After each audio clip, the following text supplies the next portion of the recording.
I don't even know you anymore.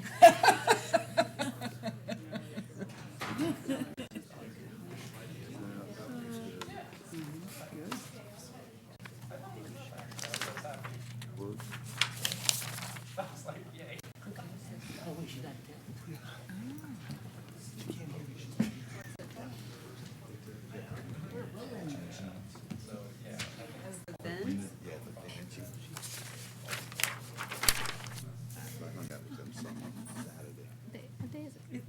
24th. Okay, because I was like, what do I need to open? This is what I need to. Me too. Me too. What's wrong with it? I lost the pen already. Oh, good. It falls out, I noticed. It falls out. Oh, good. So then when I don't. I've been using The it. pen costs the most. The pen's like $100. I William. don't know. I'm playing. Gosh, I don't want to be all like, I'm amazing. Good evening, ladies and gentlemen. I call the regular meeting to the Sierra Vista City Council for October 24th to order. Madam Clerk, may we have a roll call, please? Mayor Rick Mueller. Present. Mayor Pro Tem Rachel Gray. Present. Councilmember William Benning. Present. Councilmember Gwen Calhoun. Present. Councilmember Sarah Pacheco.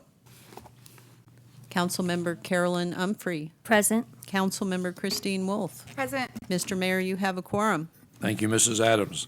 Tonight we'll start as we regularly do with the invocation followed by the Pledge of Allegiance.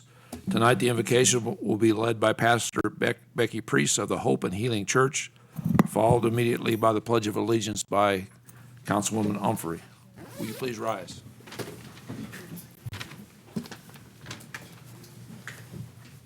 Let us pray. Father, we thank you for the grace you've bestowed upon the city of Sierra Vista. We thank you for the mayor and city council members who serve the people of this city. We thank you for all law enforcement and first responders that make this a great city to live in, where we are protected and have the help we need. We thank you for the churches and organizations of all faiths that work in unity to meet the needs of our city. We ask you to continue to bless and protect all of those in leadership in our city. We ask you to continue to give them guidance, wisdom, understanding, and discernment so that they can make the best decisions for the good of those they serve. And we ask that what needs to be accomplished during this meeting will be accomplished. And we believe we receive all of this right now in Jesus' name. Amen. Amen. Please join me in the pledge. I pledge allegiance to the flag of the United States of America and to the republic for which it stands, one nation, under God, indivisible, with liberty and justice for all. Be seated. Thank you, Pastor, and thank you, Ms. Humphrey. Appreciate you helping out today. And I'll just mention that Councilwoman, for the record, Councilwoman Pacheco has now joined us, so we have a full deck. First item, acceptance of the agenda, Mr. Benning. Thank you, Mr. Mayor. I move that an agenda for the regular city council meeting of October 24th, 2019 be approved as written. It's been moved and seconded. Any additions, deletions, corrections for the agenda? Seeing none, I'll call for the question. All those in favor? Opposed? It's unanimous. We now go on to awards and presentations. And I'd ask Chief Jones to join me out front for a October Fire Prevention Month proclamation. You here? Oh, there he is. He's here.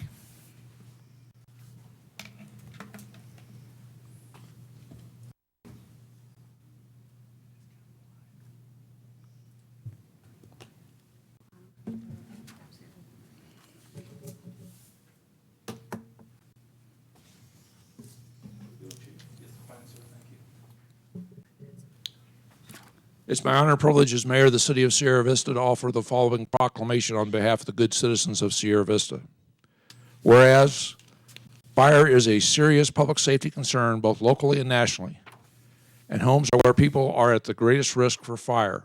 And whereas home fires killed 2,630 people in the United States in 2017, according to the National Fire Prevention Association, and fire departments in the United States responded to 357,000 home fires. And whereas Sierra Vista Fire and Medical Services first responders are dedicated to reducing the occurrence of home fires and home fire energy injuries through prevention and protection through prevention and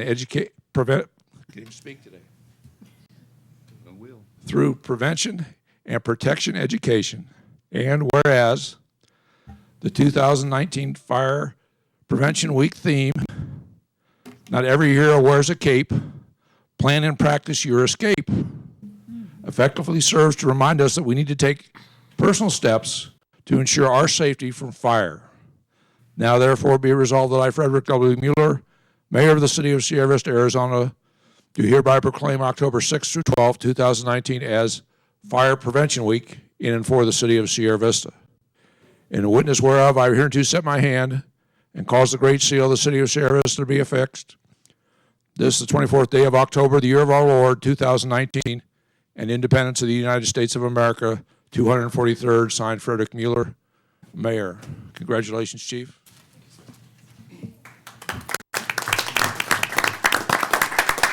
Very much, Mayor Mueller, members of council. I would like to repeat the theme again. Not every hero wears a cape, plan and practice your escape.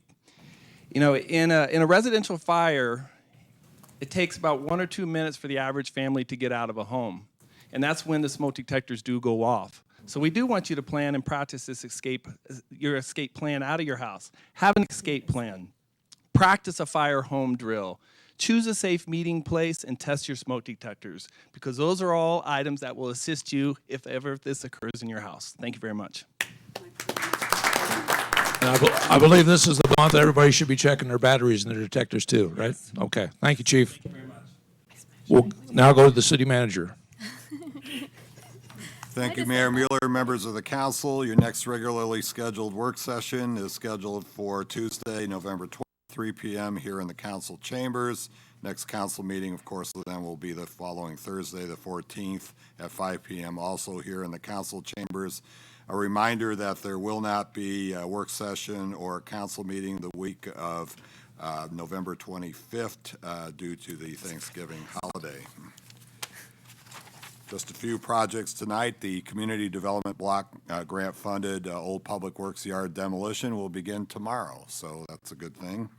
And then the Airport Helipad Erosion Repair Project, bids will be opened for that on October 30th at noon. And then the Avenida Escuela Extension Improvements Project, the bridge over the wash there to connect the Walmart area with Domingo Pius project. Those bids will be opened on October 25th. And that's all I have. That's tomorrow. So thank you. Thank you, Mr. Patuchik. Any questions for Mr. Patuchik on his report? Seeing none, we'll go on to the first item is a tabled item. Do I have a motion to take the table item number 2 off the table? No. This is the item about refuse rates, just so the public knows. Okay. We do have one member of the public that would like to address us on this issue. Since it's not on the table, we have to wait until the call to the public. So we'll get you the first one on the call to the public at the end of the meeting, so we haven't forgotten you. Okay, now we go to public hearing items. Item number 3, Ms. Gray. Thank you, Mr. Mayor. I move that ordinance 2019-006, a request for rezoning for 700 North Carmichael Avenue from neighborhood convenience to single-family residence -8 to be approved. Second. It's been moved and seconded. Mr. Pregler, may we have the staff report, please? Yes, thank you, Mr. Mayor and members of council. This is a request for rezoning at 700 North Carmichael Avenue. If you look at the map here, it's located at the northwest corner of North Carmichael and West Tacoma Street. You see Carmichael Avenue and Len Roberts Park directly east of the property. A little bit of background on this parcel. The rezoning is requested to go from neighborhood convenience, which allows for low-impact commercial development such as small retail, small restaurant, and 2 single-family residential 8, which allows for single-family residential dwellings. Lot sizes have to at least be a minimum of 8,000 square feet. The lot size in this case is approximately 8,100 square feet. Therefore, they are meeting the lot size requirement for the zoning district. The applicant is proposing to repurpose an existing commercial building for residential use, used for a home, basically. When staff did their analysis, the first thing we looked at is the site suitability. We've indicated that this rezoning would be consistent with the surrounding zoning and land use. The property is surrounded by residential on the north, west, and south, and as I stated, Carmichael School and Len Roberts Park are to the east. The next thing we take a look at is the ability to serve. North Carmichael Avenue and Tacoma Street are designated as local residential streets. North Carmichael has an average daily trip rate of a little over 1,500 vehicles, and Tacoma Street has an average daily trip rate of 888 vehicles per day. The typical SFR or home generates 10 ADTs in its typical day, so there'll be no significant impacts on the no vehicle impacts on the roadways. Next, staff looked at whether the rezoning would be compatible with the surrounding area. We indicated that if this were to be developed as commercial development, there would be a number of constraints, such as having to meet setback requirements, buffers, parking, not to mention the negative impacts that the commercial would have on the adjacent residences. So therefore, the highest and best use and most compatible use would be the residential zoning. And finally, staff looked at consistency with the general plan. The general plan does designate a land use designation as medium density residential for this property, and SFR 8 is classified as a medium density residential land use. So therefore, it is consistent with the general plan. The applicant held a neighborhood meeting on September 21st, 2019. There are approximately 8 members of the public that did attend. There was one concern about the home becoming a halfway house or group home. The applicant has indicated that this will not be the case. It will remain as residential use. The Planning and Zoning Commission did consider this request on October 15th, and they did unanimously approve the rezoning request. No members from the public did attend. Staff also notified all property owners within 500 feet of the property, and staff has also not received any public comments. The applicants are in the audience tonight, Jennifer and John Wisniewski. They'll be happy to answer any questions you may have regarding the specific rezoning. And this does conclude staff's report. Thank you, Mr. Pregler. Any questions for Mr. Pregler on his report? I'm just going to remind everyone I'm abstaining from this vote. Okay. Anybody else? No. Any discussion, further discussion on this issue? Seeing none, I'll call for the question. All those in favor? Opposed? It's unanimous. -1, of course. That's 1 abstention. Okay. We next move on to item number 4. Ms. Humphrey. Thank you, Mr. Mayor. I move that Resolution 2019-085, Proposed Development Code Amendments to Accessory Dwelling Units, Section 151.02.004, Definitions, Section 151.06.010, Accessory Dwelling Units, and Section 151.22.006, Matrix of Use Permissions by Zoning District, and to declaring a 30-day public record be approved. Second. It's been moved and seconded. And, Over here. yeah. Mr. Mayor, members of Please. council, good evening. The essential proposal before you would make accessory dwelling units, whether they are detached or integrated into the main house as an addition, a permitted use across all residential zoning districts, subject to certain use restrictions and design developments. Relatively common in neighborhoods built in the early part of last century. You'll see them along the back alleys of major cities. They are relatively rare in single-use suburban type settings like Sierra Vista. Those that are built are less conspicuous, often sited on larger lots, tucked behind landscaping, fenced walls. The newer urbanism movement that gained momentum in the 1990s that reintroduced accessory dwelling units as a key of traditional neighborhood design. At the same time, they were talked about in smart growth handbooks as a low-impact form of infill development. They also showed up in affordable housing strategies, particularly in large metro areas. They're touted as a way to allow seniors to age in place and avoid entering long-term care facilities. They can also be an investment opportunity and source of extra income for homeowners who want to give up a portion of their house or yard for an accessory dwelling unit. The city's own general plan, VISTA 2030, espouses promoting quality, affordable rental housing by encouraging new regulations and incentives to permit accessory dwellings. I interpret this to mean making the permitting process easier for this type of use. We understand that the tightening supply of affordable housing in the community is going to require more than ADUs to address. It's one prong of a larger strategy. Yesterday, I spoke with one of the planning and zoning commissioners who felt strongly about retaining the conditional use process. He was not aware of this goal in the general plan and agrees that our work needs to be guided by the voter-approved general plan.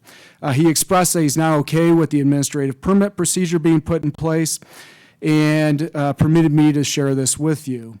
However, he does still believe that the ordinance should prohibit separate addresses and utility meters. In his view, and I offer to try to convey this better in this presentation, any visual evidence such as two mailboxes on a property, in his words, will erode the single-family character of the district. Two addresses to him signifies multifamily. We proposed this restriction in an earlier version of the draft, and I deleted it because it seemed like overregulation, not thinking that the Planning and Zoning Commission's recommendation was going to hang in the balance. Staff has no objection if you want to restore this provision, which would be adding a number 8 under subsection G, development standards, stating a separate address, a water utility meter shall not be provided. Now, after the work session, I spoke with the city attorney, and he confirmed that if you vote to amend the resolution to add this provision and include it in the 30-day record, you will not need to extend the public comment period if you decide to remove it during the ordinance adoption phase. However, if you don't amend the resolution and later wish to add it, it would be considered a substantial amendment by virtue of the ordinance becoming more restrictive. We maintain our staff recommendation that the administrative permitting process stay intact with this proposal. This is consistent with prior City Council strategic plan guidance of removing unnecessary red tape and regulatory burdens on applicants. Further, the proposed use restrictions, design, and locational requirements are adequate to ensure neighborhood character is maintained. Notification would be provided to adjacent owners no less than 30 days from a building permit being issued, providing the application information on the standards and the procedure for providing comments back to the city. The requested action is to approve Resolution 2019-085, declaring a 30-day public record on the proposed text amendments following staff's recommendation. If the council wishes to add a provision stating a separate address, water, or utility meter not be provided, that would need to be included in a motion. And with that, I'll answer any questions you may have. Thank you, Mr. McLaughlin. This is a public hearing item. I haven't received any requests to address this on this item. Is there anybody in the audience that would like to address this? Seeing nobody jumping up, we'll then go to comments and questions from council. Yes, ma'am. Thank you, Mr. Mayor. Mr. McLaughlin, I just want to make sure, so the one that we're voting on today, as far as the addresses go, it would be up to the parcel member when they put in the ADU, whether they wanted a separate address or whether they were going to include it in their own home, correct? You are correct. That is Thank you. staff's recommendation. Thank you. Yes, ma'am. Would you clarify about driveways? I remember in the conversation, but I don't think I saw it in the document. About separate or. Mr. Mayor, Councilmember Calhoun, that was in the original version that was later rescinded.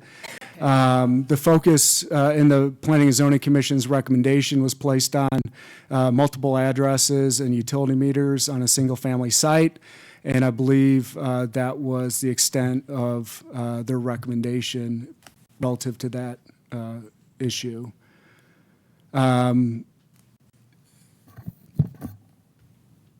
Typically, I mean, these ADUs are going to share access with the main house. There are driveway separation requirements that would need to be followed. You would need enough width to have a second driveway, and not all lots are going to meet that standard. So it's going to be case by case, whether you could do a semicircular or second driveway. That was to refer back to maintaining the single-family appearance of the neighborhood, so that if there was extra driveways, that would kind of take away from that, it would seem to me, just. These are ideally situated on yards with alley access, and we have neighborhoods that are those. Again, typically, these are, built for family members who may not have in their own personal automobile. They may be elderly or, visiting guests. So not all cases will need additional parking on the property. Good. Thank you for your report. Any further discussion from the council? Again, this is for a 30-day public record. And so, so we are voting on opening the public comment for 30 days without the provision, correct? Well, of separate address. With staff recommendation. yeah, this is for the staff recommendation. If you have further discussion, we need to have that. Allows for a separate street address. Okay. Okay? Everybody know where we're at? No? Everybody ready? It'd be helpful to have read it or something. Okay. All those in favor? Opposed? It's unanimous. Thank you very much, and thank you, Matt. We appreciate your effort and the effort of your staff. We now move on to new business. Item number 5, Mr. Benning. Mr. Mayor, I move that the City Council regular meeting minutes of October 10th, 2019 be approved as written. Second. It's been moved and seconded. Any comments, discussion, corrections, additions, deletions to the minutes? Seeing none, I'll call for the question. All those in favor? Opposed? It's unanimous. Thank you very much. We now move on to item number 6. Ms. Wolf. Thank you, Mr. Mayor. I move that Resolution 2019-086, an intergovernmental agreement between the City of Sierra Vista and Cochise County for the establishment of a 700 megahertz simulcast repeater at 100 North Avenue, be approved. It's been moved and seconded, and we'll get the staff report. Good afternoon. You don't look like Chief Thrasher. I don't. No. Just a little bit more hair, Yeah. but barely.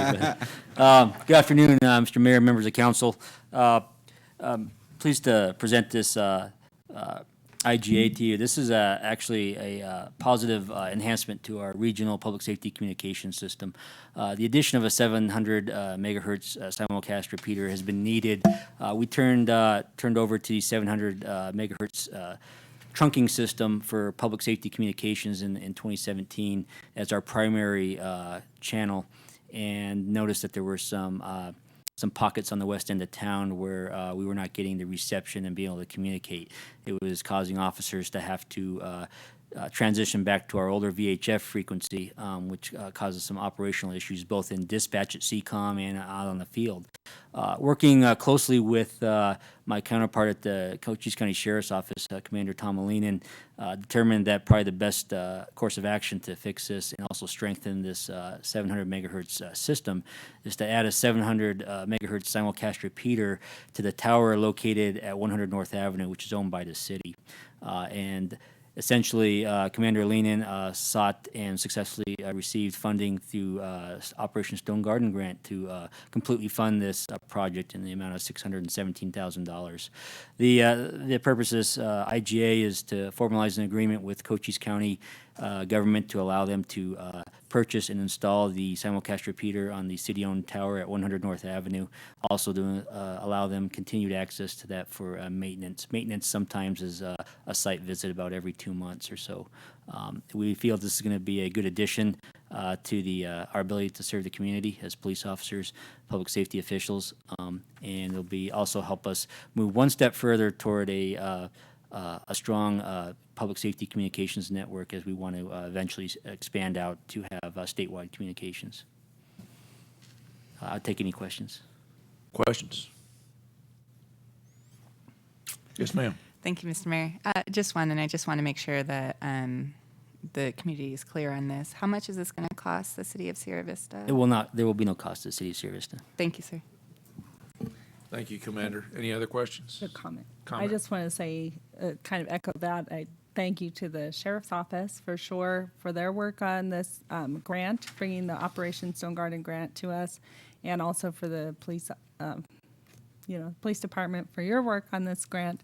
That's a lot of initiative to go forth and get this and get that upgrade to our radio equipment that's much needed. So thank you. Thank you.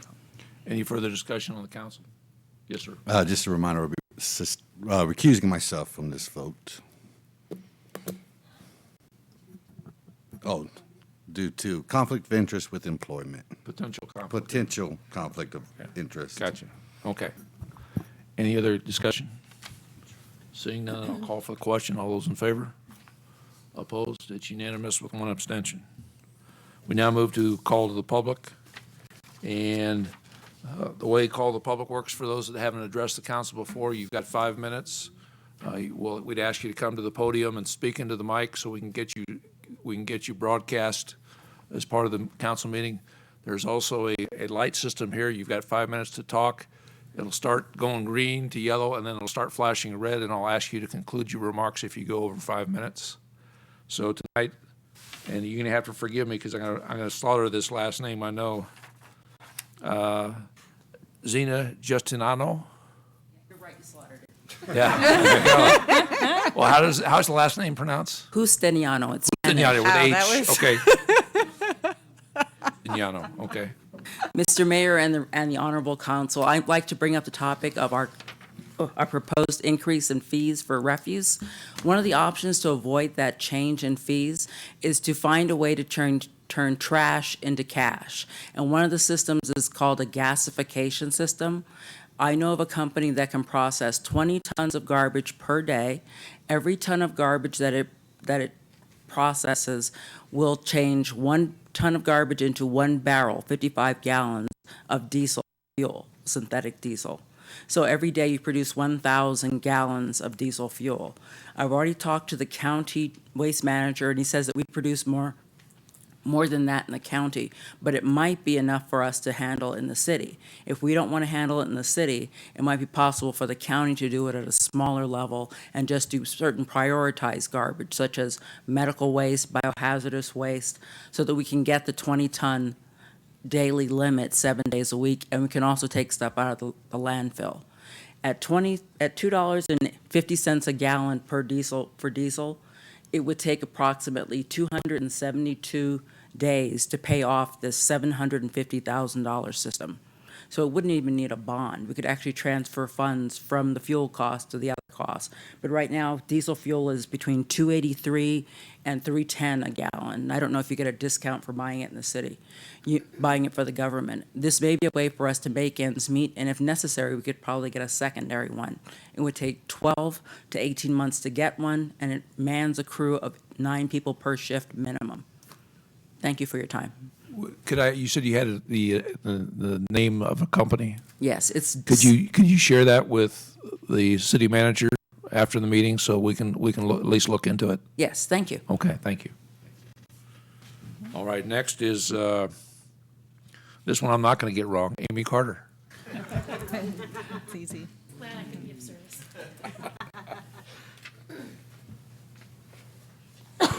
Mr. Mayor and Council, I will present myself with a disclaimer. I do serve as an associate member on the Environmental Affairs Commission and CODI, the Commission on Disability Issues. I am here as a concerned citizen.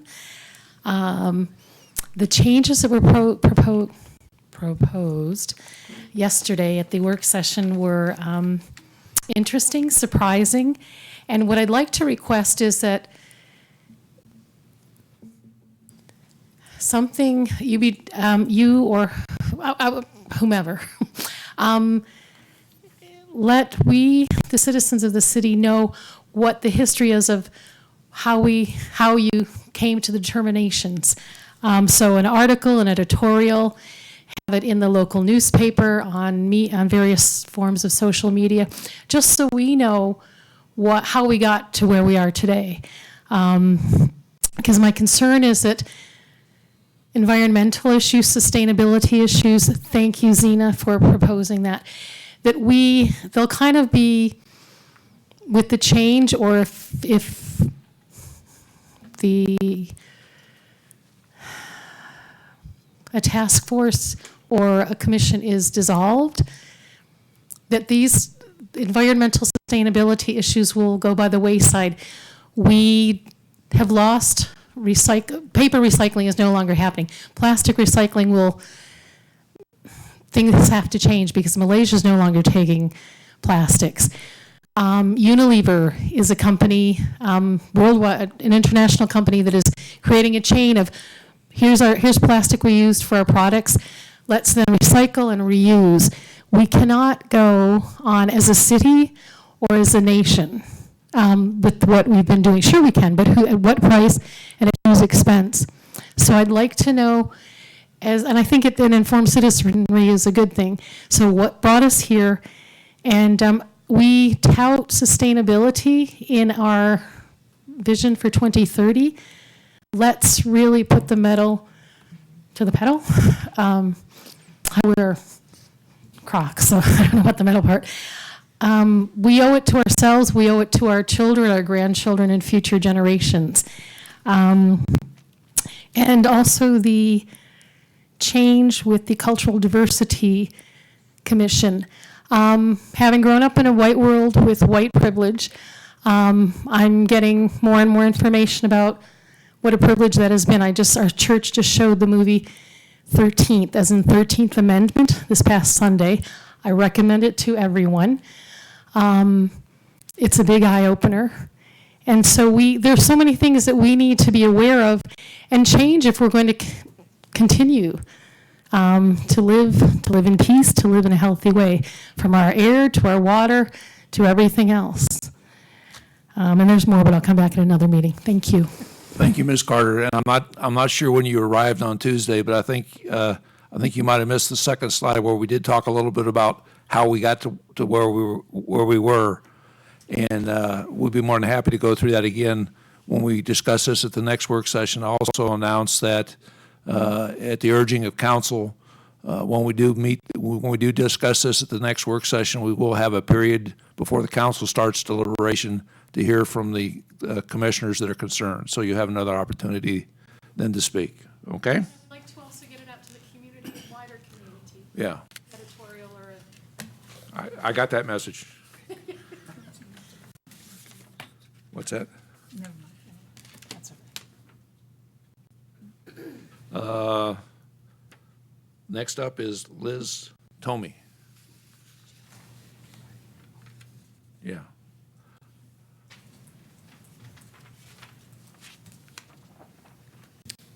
Good evening, Mayor and Council. Thank you for letting me share some information with you tonight. I wanted to let you know about the Volunteer Income Tax Assistance Program. I know it's not exactly tax season yet, but we're gearing up for it. So my programs help do volunteer tax preparation services for low-income families at the Goodwill and workforce development sites. Last year, we did 442 returns, bringing back approximately $575,000 in refunds, of which $540,000 stayed within the local community.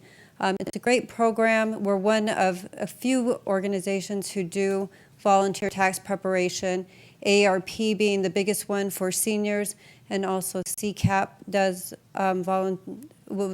through their employees, offers that to the public as well. But that said, only 6% of those who are eligible for the free tax services take advantage of that. And the average income of the families that we serve is less than $25,000. So we're really reaching the right population who needs the free service. And we would really appreciate the city taking a more active involvement in helping us get the word out about the program, helping us get volunteers recruited to be trained, and also once the season is open, to share that information with the general public. Also, one of the things that we do at our VITA sites is we share information about savings. So when you have $25,000 and you're trying to raise a family, taxes are sometimes the only time when you have a chance to put money aside for emergencies. We know through our programs that 60% of our clients will have an emergency of $400 or more within 6 months of doing their taxes. And this is the one time when they can put the money aside for that and be ready for it. And we really like to try to get that education into the work that we do. So we'd really appreciate any help that you guys can give us in getting that information to the public and letting them know about these opportunities for them and for the greater community, because it is, as I said, most of this money that comes into the program stays in the local community, and we really want to support that local driven. Yeah, that's great. I thank you personally for helping out. But when the meeting's over, would you get with Maria? I'll give her your slip. We need to get your contact information so we can have the proper staff talk to you about publicity, that kind of thing. That would be awesome. Thank you. Okay.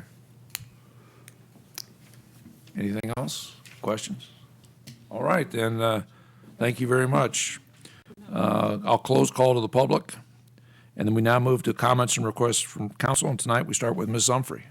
Thank you, Mr. Mayor. I just want to thank the three of you who came took the time to speak to us today on those very informative topics. Thank you. Who's next?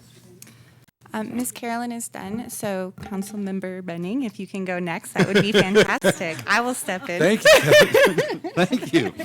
Thank you. Quietly. I just want to. I want to thank Corporal Scott Borgstad. I say it right? Saturday, I got to go out. We got a grant to get a new VIN etching machine in the city of Sierra Vista, which a lot of people don't know. Windows are the #1 things that are sold from vehicles once they're stolen. So by VIN etching every window, it prevents your car, hopefully helps preventing your car. Last year or this year alone, we got 19,000 cars that have been stolen in the state of Arizona. So by being proactive, we eliminate that. And him and the Citizens Police Academy were out there etching vehicles. So I got my vehicles done, got to help, got to learn. Bless you, excuse you.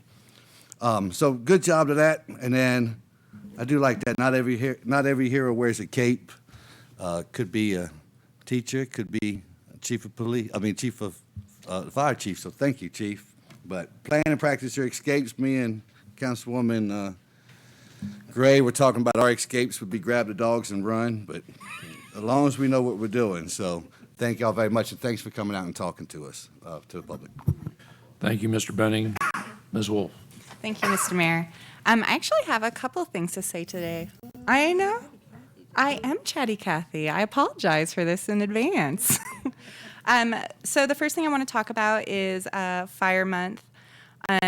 So one of the smoke detectors in my house was beeping at approximately 2 a.m. because it's the only time they beep. That's the only time they go off. I have been informed that taking it down and smashing it with a hammer is exactly the wrong thing, and you're not supposed to do that. But what you can do is actually the fire department will come out and help you replace batteries in your smoke detectors, especially if they're in places that you can't reach, and you don't have to throw things at them and scream. But it really, yeah, don't do that. The next thing I want to talk about is I had the most amazing thing happen to me today, and I really just want to share it with everybody. I had this tremendous act of kindness today, and I just want to state this to remind everybody to be kind.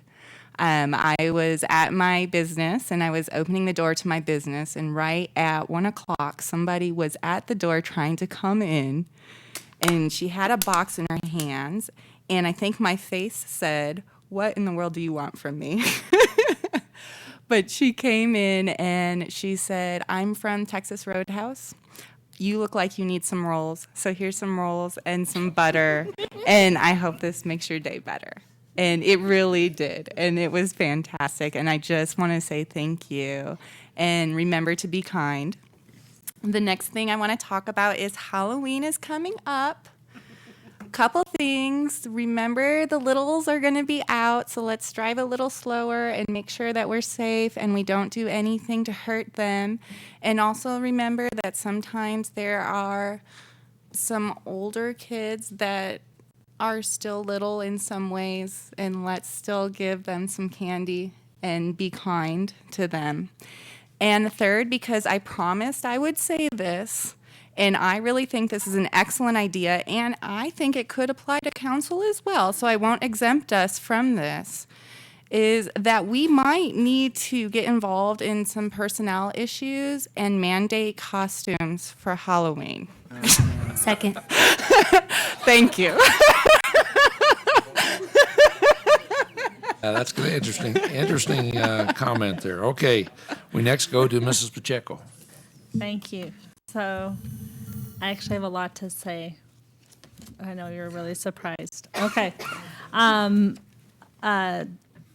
First, before I get into it, I wanted to mention that November 2nd is Young Eagles Day at the airport for City of Sierra Vista. So young kids can go to the airport in City of Sierra Vista and get a free airplane ride by a local pilot and see our area from the sky. It's beautiful. And I encourage families to take advantage of that. And second, today is Wear Purple Day. So I'm wearing my purple. I see a little bit other purple. And although we had a proclamation and comments about Domestic Violence Awareness Month at our last meeting, I feel like the importance of this issue and that our meeting happens to fall on this day of all days bears speaking on it again. So, and I even wrote down my comments on this. So, while in the U.S., 1 in 4 women and 1 in 7 men are going to experience intimate partner violence in their lifetime. In Arizona, that statistic is actually 1 in 3 women, and it's higher in our state than it is in the nation. So sometimes we hear those statistics and numbers, and they fool us into thinking that this issue is far away from home and doesn't affect us. But last week, we heard from a group. We gave a proclamation to a group called the Fatality Review Board. And I just want to highlight a little bit because we kind of kept fumbling over the word fatality. And this board in our community reviews fatalities, deaths related to domestic violence that happen here in our community. And among other tasks, they review cases of domestic violence fatalities, and they try to identify areas where agencies who may have had interaction with the case previously could improve their response to situations and hopefully prevent incidences happening in the future or prevent fatalities in the future. And ironically, Commander Heiser's here, and I heard him speak at a domestic violence vigil last year in October. And he had stated that I might mess this up because it's been a year, but he stated that Sierra Vista Police Department alone responds to an average of 3 calls every day related to domestic violence in our city, every single day. And these tend to be more likely to be volatile situations. They can tend to be more violent and more dangerous for our officers to respond to. So when you talk about a group that really advocates for domestic violence awareness, I have found strong advocates among our police department who do really well at getting education in our community and advocating for domestic violence awareness. I've seen your officers, you know, out in our community and putting, educating kids, especially educating teens, the importance of a safe relationship and what a safe relationship looks like. And I think they do a fabulous job, and I'm proud of our police department that they do that. So I just feel that I want to issue this, I guess, challenge, that this issue is so pervasive and it is very prevalent in our community, and it can't be left to our agencies to do alone. So I encourage all of us to take a stand, speak out, stand up, and support survivors and in domestic violence in our community. Very much. Very well said, Mrs. Calhoun. I'm glad I don't have to follow that. Thank you. I'm going to do this by just echoing Sarah's comments. I agree. It's a serious issue in not only our community, but in our community.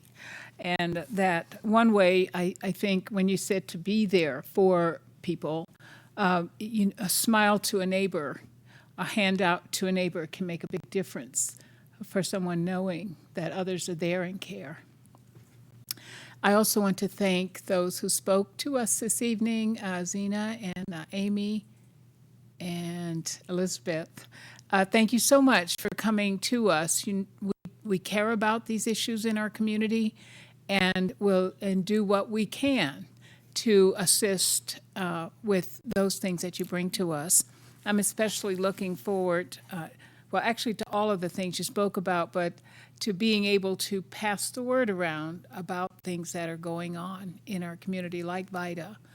And so we'll look forward to being there for that. I did want to comment, too, that I went to part of the meeting for Census 2020 this morning, and happy to see, and of course we knew that our city is involved in pulling together a team to help educate the community, raise awareness about the importance of the census, and you'll be hearing more and more about that from the team that's going to be working in the community. I also just want to throw out that there are jobs available with Census 2020, so you can go online and look into that. Spread that word, too, among people that you know. Some of our younger citizens may really be interested. I think it takes a lot of walking, so I'm going to pass on that one. But there are jobs available for those in the community. And I also heard, actually, that they're having some difficulty in some places filling those jobs. I think there's 500,000 jobs across the country. And I think Arizona was, Jeff, about 57,000 jobs that they're looking to fill in the state in Arizona. So these are part-time jobs, but I think they're paying pretty well. So I encourage folks to look into those jobs. And that does it. Thank you. Thank you, Mrs. Calhoun. And it is quite important. The complete count committee is going to be more and more active as we go forward. So if citizens want jobs or want part-time jobs or want to get involved, I'm sure they would be welcome. We now go to Mayor Pro Tem Gray. Thank you, Mr. Mayor. I actually have nothing, but Mr. Benning forgot to make an announcement, so he asked me to do it for him. So we have on Halloween, Halloween in the Park, the trunk or treat will be going on from 5 to 8. Councilmember Benning will be emceeing the costume contest at 6 p.m. Halloween. Thank you very much. I want to thank everybody for celebrating like crazy the National Cities and Towns Week, which is this week. As you know, there's been large celebrations going on. Sarah already mentioned the Young Eagles, so I'm not going to mention that. The hospital is sponsoring a kickball tournament called Pumpkin Punt on Saturday from 9 to 11. It sounds like a lot of fun. The Historical Society, what? Okay. The Historical Society is having an event at the Ethelberger Center at 1 o'clock at the museum to help explain the history of the 100th anniversary of the Fry Cemetery. Those are always good events and very, you can learn a lot. On Saturday night at starting at 5:30 at Thunder Mountain Activity Center, the Buffalo Soldier Association is having their annual fundraiser. And of course, on 11 November, we're going to have Veterans Day, as you might imagine. The safety briefing's already been given very well by the councilwoman on Halloween. So watch out for those kids. And as one of the older guys who likes to dress up in a costume, will give you candy. Yeah, I appreciate the candy. But again, not only do we have events in the Veterans Park, but there's also events in Len Roberts Park on the west side as well. So please make sure the kids are safe and have a lot of fun.